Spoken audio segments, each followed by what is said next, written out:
पलायन कैसे रोकेंगे? पलायन रोकने का सीधा 3 फॉर्मूला दिया है हमने। बिहार के पलायन को अगर आपको समझना है तो ये समझना है कि पलायन के क्या पहलू हैं। बिहार में लोगों का पलायन हो रहा है, ये बात तो अब चर्चा में हम लोग लेकर आए हैं, लेकिन उसके साथ हमने कहा कि बिहार से सबसे बड़ा पलायन पूंजी का पलायन है। बिहार से क्या आपको मालूम है कि बैंकों से हर साल 2.5 लाख करोड़ रुपया यहां से ट्रांसफर किया जाता है, जो आपका हमारा पैसा है, बाहर के किसी उद्योगपति का पैसा नहीं है। बिहार के लोग जो पैसा अपना बैंक में यहां जमा करते हैं, हर साल बिहार से 2 से 2.5 लाख करोड़ रुपया बैंक वाले दूसरे राज्य में ट्रांसफर करते हैं, जो कि नियम के खिलाफ है।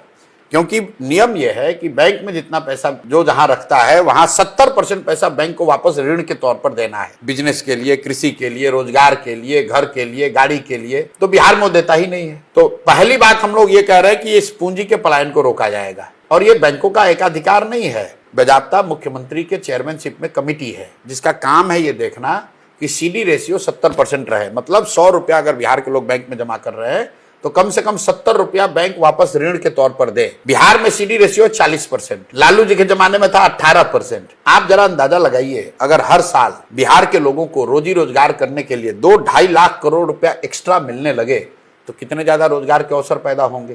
तो हम लोगों ने जो 3 पॉइंट प्रोग्राम दिया है कि पूंजी के पलायन को रोककर बुद्धि का पलायन रोका जाएगा। जिस दिन बुद्धि और पूंजी का पलायन रुका, श्रम का पलायन अपने आप रुक जाएगा। दूसरी बात हम लोगों ने कहा कि बिहार में मनरेगा को हम कृषि से जोड़ेंगे, और जो लोग भी अभी फूड ग्रेन की खेती कर रहे हैं उनको हम नगदी फसल की खेती कराना चाहते हैं। बिहार में 55 लाख हेक्टेयर जमीन है जिसमें खेती हो सकती है, उसमें सिर्फ 2 लाख हेक्टेयर जमीन में ही नगदी फसल की खेती होती है।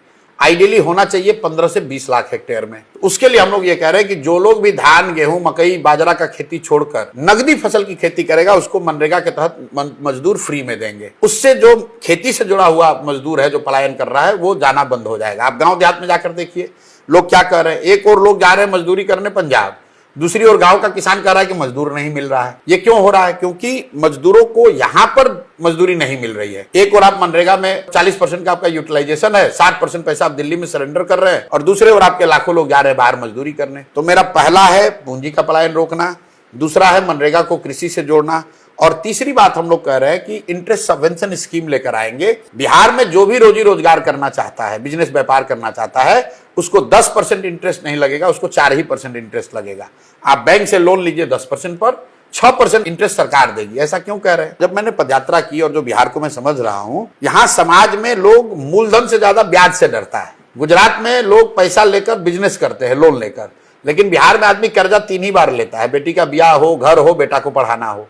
बीमारी है, बीमारी में जो तो कर्ज है वो तो बहुत डिस्ट्रेस कर्ज है। बैंकों से पैसा लोग इन 3 चीज के लिए लेते हैं, घर बनाने के लिए, बेटी की शादी के लिए, और बच्चों को पढ़ाई के लिए। बिजनेस व्यापार के लिए लोग पैसा नहीं लेते हैं। क्यों? कहता भैया ये लेंगे तो चक्रवृद्धि ब्याज में फंस जाएंगे। तो मैं अगले 10 साल 15 साल के नजरिए से ये चीज लाना चाहता हूं कि समाज में रिस्क टेकिंग एबिलिटी बढ़े, और वो करने के लिए इंसेंटिवाइज करने के लिए हम कह रहे हैं कि हम आपको 10% ब्याज नहीं देना पड़ेगा, 4% ब्याज देना पड़ेगा। हर घर में आप 2 लाख, 3 लाख, 5 लाख लोन लीजिए, लोन लेकर काम शुरू कीजिए, और 4% ब्याज आप दीजिए, 6% हम देंगे। इसका फायदा क्या होगा? हम बजट से सिर्फ देंगे 6,000 करोड़। अगर 6,000 करोड़ रुपया बजट में प्रावधान किया तो 1 लाख करोड़ रुपया का क्रेडिट लोगों को उपलब्ध हो जाएगा। तो ये जब आप 3 चीज करेंगे, और इसको हम लोगों ने सिमुलेट करके डेटा को देखा, दुनिया के कम से कम 4 या 5 बड़े इकोनॉमिस्ट जो मेरे साथ काम कर रहे हैं, अगर इन 3 चीजों को कर दें, 2-2.5 लाख एक्स्ट्रा इन्वेस्टमेंट होने लगे, पूंजी का पलायन रुक जाए, मनरेगा को कृषि से जोड़ दिया जाए, और जो बिजनेस व्यापार करना चाहता है उसको 10 के बजाय 4% पर